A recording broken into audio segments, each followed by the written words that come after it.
The tanker was just 20 minutes from the blockade line when it made its move. There was no warning, no radio communication, and no request for permission.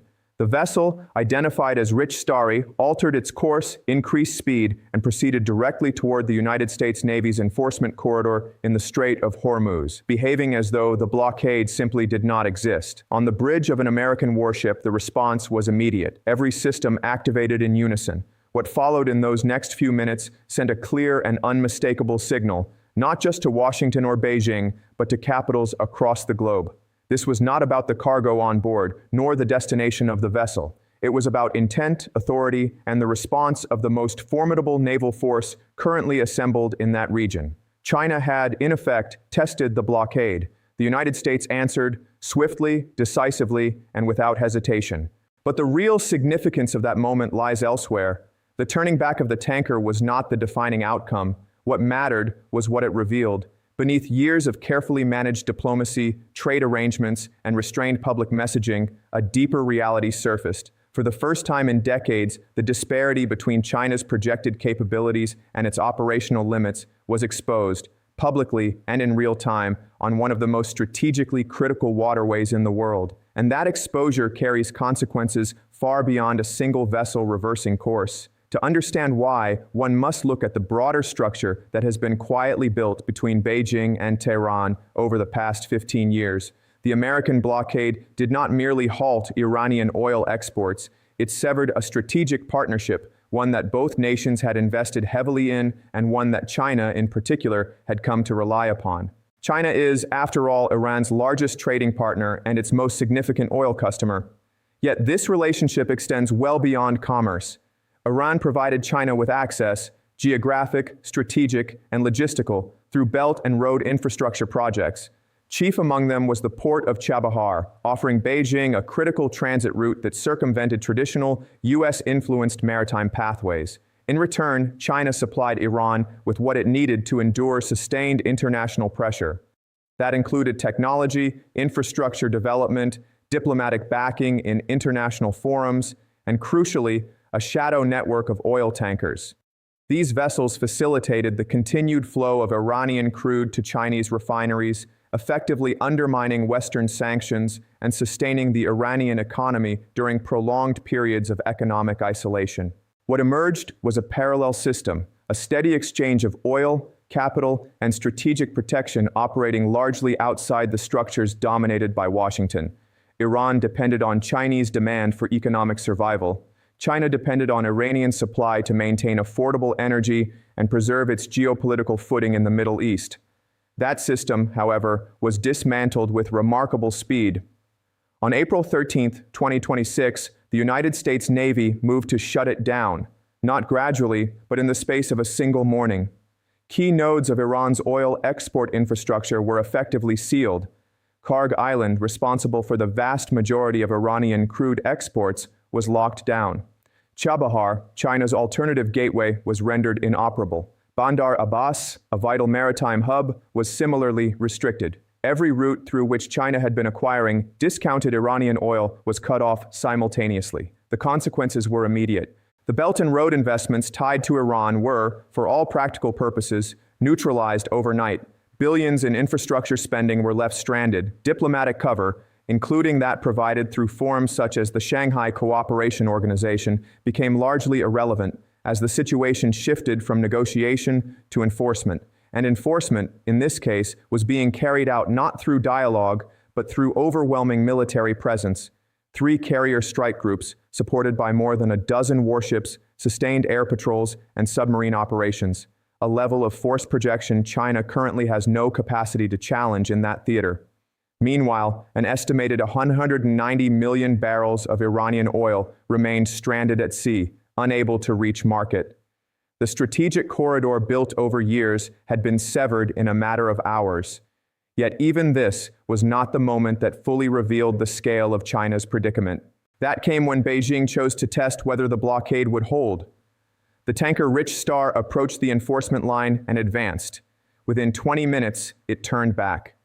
Shortly thereafter, 2 additional tankers, including one identified as Austria, repeated the same maneuver. 3 vessels, all linked to Chinese interests, withdrew without confrontation. No shots were fired, no standoff occurred. There was, quite simply, compliance. In the aftermath, China's defense minister, Admiral Dong Jun, delivered a statement intended to project strength. He asserted that Chinese vessels had transited the strait. He emphasized existing agreements with Iran. He warned against American interference in Chinese affairs. It was, on the surface, a firm and confident message, widely disseminated through state media and diplomatic channels. But the reality told a different story. Not a single tanker was escorted through the corridor. Not one vessel was defended in practice by the rhetoric that had been issued. The discrepancy between declaration and action was visible, not just to policymakers, but to every military and intelligence apparatus observing the situation.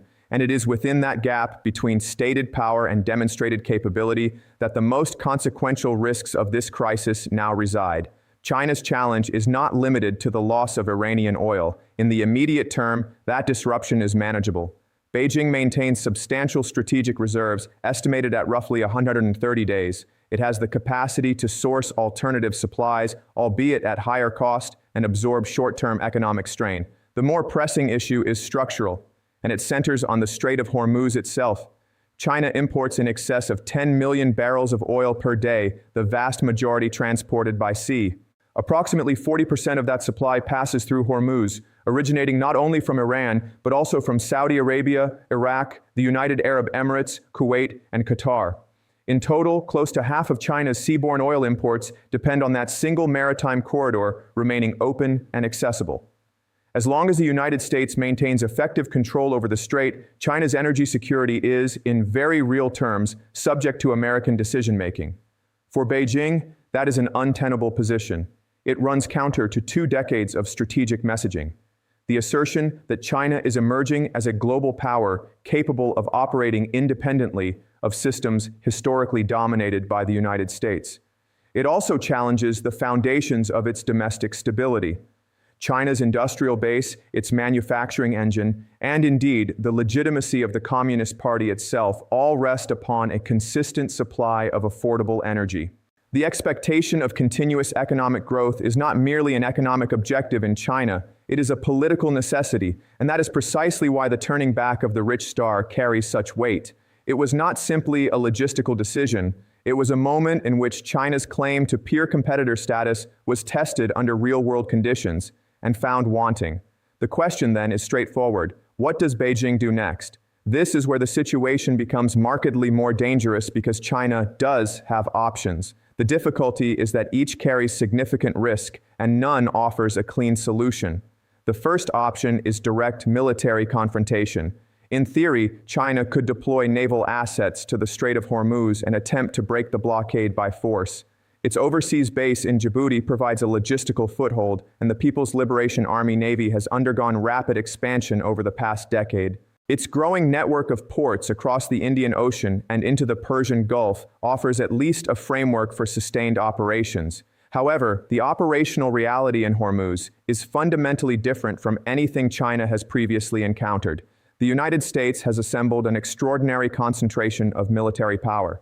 3 carrier strike groups centered on the USS Abraham Lincoln, USS Gerald R. Ford, and USS George H.W. Bush are supported by more than a dozen warships. Advanced fighter aircraft, including F-35Cs and FA-18s, maintain constant air patrols. P-8 Poseidon aircraft monitor maritime activity while submarines operate below the surface. In total, over 50,000 American personnel are present in the theater. Under such conditions, any attempt by a Chinese warship to force passage would almost certainly result in direct confrontation between 2 nuclear-armed states. Historical precedent offers a sobering comparison. In 1962, Soviet vessels approached a United States blockade during the Cuban Missile Crisis, a moment widely regarded as the closest the world has come to nuclear conflict. Analysts are invoking that comparison deliberately. The risks are not theoretical. China, facing elevated tensions over Taiwan and already contending with economic pressure from American tariffs, is in no position to escalate militarily in a theater where U.S. superiority is both clear and overwhelming. The second option lies in what Beijing has successfully deployed elsewhere, so-called gray zone tactics. These involve the use of Coast Guard vessels, civilian maritime assets, and fishing fleets to assert presence without crossing the threshold into open conflict. It is a strategy that has proven effective in the South China Sea, where China has gradually expanded its influence without triggering direct military engagement. In Hormuz, Beijing could attempt a similar approach, escorting commercial tankers with Coast Guard vessels in an effort to establish a quasi-civilian convoy. Yet the context here is entirely different. Such tactics may succeed against regional coast guards, but they are unlikely to succeed against 3 American carrier strike groups. Should the United States choose to stop such a convoy, China would be faced with a stark choice: escalate further or withdraw. Either outcome carries significant reputational risk. If the convoy is halted, the narrative of a rising multipolar order, one in which China operates as an equal to the United States, would be publicly undermined. A decade of strategic messaging could unravel in a single incident. The third option is diplomatic and economic pressure, an arena in which China has traditionally operated with considerable skill. Beijing holds a permanent seat on the United Nations Security Council and can veto any resolution that seeks to legitimize the blockade. It can build international opposition, support Iran's legal position, and attempt to shift the diplomatic balance. Additionally, China could escalate economic measures, reducing its holdings of U.S. Treasury securities, applying pressure through supply chains, and leveraging its dominance in key industrial sectors. However, these measures do not address the immediate issue. They do not reopen the strait. Diplomacy operates on extended timelines, months, even years. Energy markets, by contrast, function on a far shorter horizon. Chinese refineries require supply within days and weeks, not diplomatic resolutions at some indefinite future point. Moreover, economic retaliation is a double-edged sword. Any escalation in the trade war would inevitably impose costs on China itself, at a moment when it is already contending with the consequences of disrupted energy imports. The fourth option, and the one Beijing appears to be pursuing, is patience. China is, for the moment, absorbing the shock while attempting to redistribute the pressure. It has suspended exports of refined fuels such as gasoline and diesel, placing strain on regional economies like Japan and South Korea that rely on Chinese supply. At the same time, it has resumed imports of American liquefied natural gas, reintroducing a degree of economic interdependence that may offer diplomatic leverage. Simultaneously, Beijing is positioning itself as a critical supplier to Southeast Asian nations seeking alternative energy sources, thereby expanding its regional influence even as its own situation becomes more constrained. In essence, China is not attempting to avoid pain. It is attempting to ensure that others experience equal or greater disruption. The calculation, at least for now, is that restraint carries less risk than escalation. The fifth and final option is structural: the development of alternative routes that bypass the Strait of Hormuz entirely. China has for some time invested in precisely such infrastructure. The China-Pakistan Economic Corridor, for instance, offers a potential overland route from the Arabian Sea into western China via the port of Gwadar. In theory, this could reduce reliance on Hormuz. The current crisis has underscored the strategic logic of such investments. However, these alternatives remain limited in capacity. They are not at present capable of replacing the volume of oil that transits Hormuz on a daily basis. They represent a long-term solution to a problem that is unfolding in real time. Chinese refineries require supply now, and that is the central dilemma. Every available option carries significant cost. Military escalation risks catastrophic conflict. Gray zone tactics risk public failure. Diplomatic efforts are too slow. Economic retaliation is mutually damaging. Infrastructure solutions are years away from viability. Beijing, therefore, is calculating, but it is not acting decisively. And it is precisely this gap between rhetoric and action that stands as the most significant strategic revelation of the current crisis. On the American side, meanwhile, the scale of deployment in the Strait of Hormuz is without modern precedent, and it continues to expand. The USS Abraham Lincoln Carrier Strike Group is already operating at full combat readiness within the region. The USS Gerald R. Ford Group remains positioned in the Mediterranean within rapid response distance. A third formation, centered on the USS George H.W. Bush, is now moving toward the theater. Once that third carrier group arrives, the United States will have concentrated 3 fully operational carrier strike groups within a single theater, an extraordinary projection of military power by any standard. This amounts to more than 50,000 personnel, supported by some of the most advanced surface combatants ever constructed. Air superiority is maintained continuously. Submarine assets operate unseen beneath the surface. In practical terms, there is no comparable naval force anywhere in proximity to the Strait of Hormuz. Equally, there is no realistic configuration of Chinese or Iranian capabilities that could match this concentration of force in conventional terms. Yet even this level of dominance is not without constraint. Sustaining 3 carrier strike groups in a single operational zone over an extended period presents significant logistical challenges. Aircraft carriers require ongoing maintenance. Crews must be rotated. Ammunition, fuel, and supply chains must be constantly replenished. Perhaps more importantly, every asset deployed to Hormuz is one that cannot be deployed elsewhere. Strategic theaters such as the Taiwan Strait, the South China Sea, and indeed parts of Europe are, for the time being, operating without the full presence of American naval capacity. Other global actors are watching this carefully. There is also the question of Allied support, or more accurately, the relative absence of it. While the United Arab Emirates and Bahrain have expressed support for the operation, key Western allies have taken a more cautious stance. The United Kingdom has explicitly declined to participate in the blockade itself, focusing instead on mine clearance and ensuring safe navigation. Germany and Australia have opted not to take part. France, alongside the UK, is conducting a separate maritime mission, deliberately independent of American command. In effect, the United States is leading one of the most consequential naval operations of the 21st century largely on its own. And while the blockade is undeniably effective, it is not absolute. Shipping data indicates that several vessels linked to Iran have successfully transited the strait since enforcement began, including ships already under American sanctions. This suggests a degree of selectivity in enforcement, decisions being made not only on operational grounds, but also on political calculation. The case of the Rich Starry itself illustrates this point. While the vessel turned back on its initial approach, it later succeeded in passing through. The blockade, therefore, is both real and operationally significant, but it is not impermeable. And it is precisely within that margin between stated policy and practical enforcement that China continues to test the limits, probing incrementally and observing the response. Iran, meanwhile, has undergone a profound strategic shift. For decades, its military doctrine rested on a single defining assumption, that the ability to close the Strait of Hormuz constituted an effective deterrent. The mere threat of closure was sufficient to dissuade adversaries. The act itself, if carried out, would grant Iran leverage over global energy markets and, by extension, the international economy. Hormuz was, in essence, Iran's strategic safeguard. That assumption no longer holds. Since the commencement of Operation Epic Fury, that leverage has been systematically dismantled. Iranian air defenses were rapidly degraded.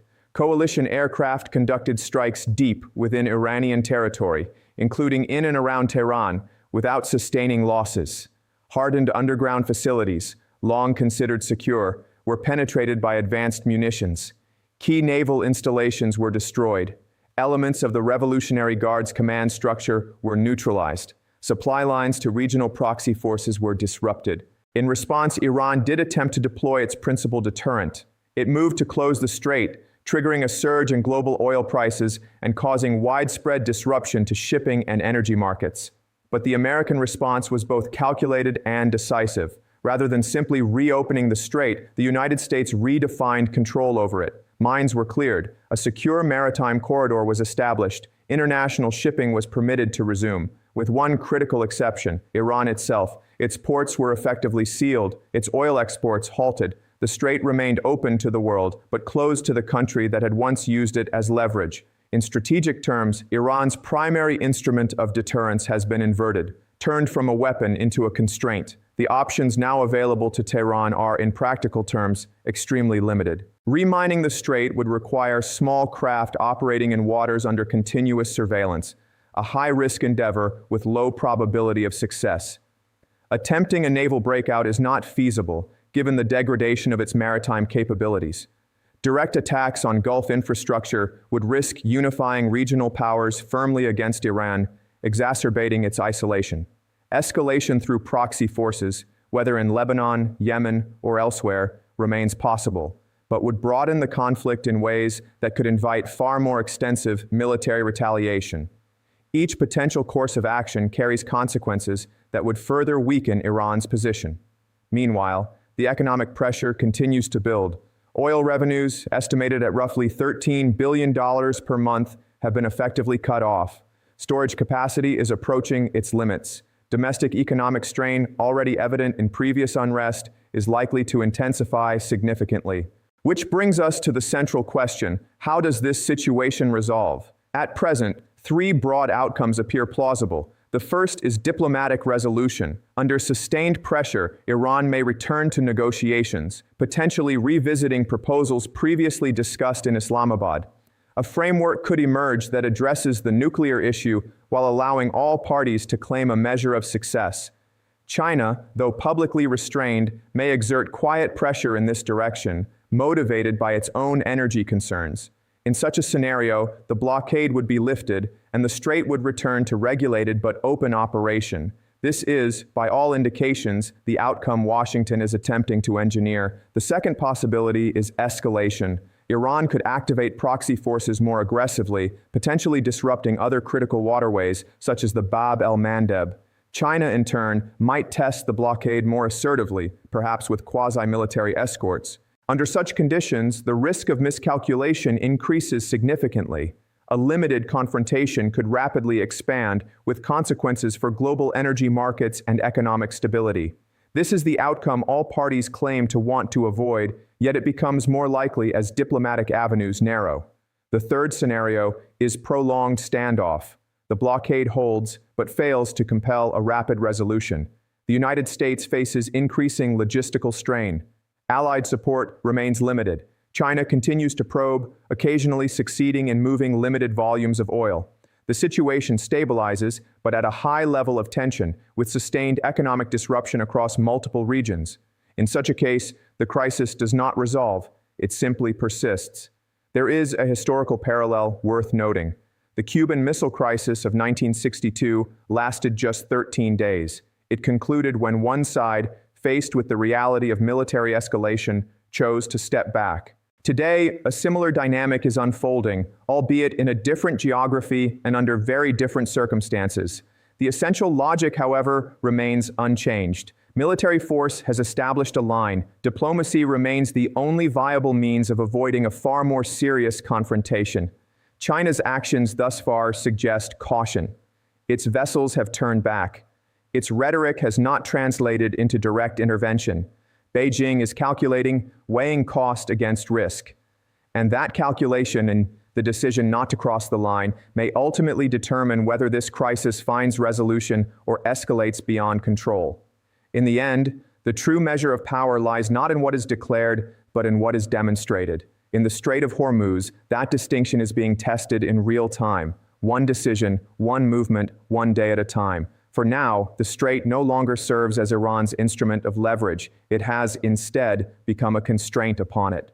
And the world watches closely, waiting to see which side, if any, chooses to step back first.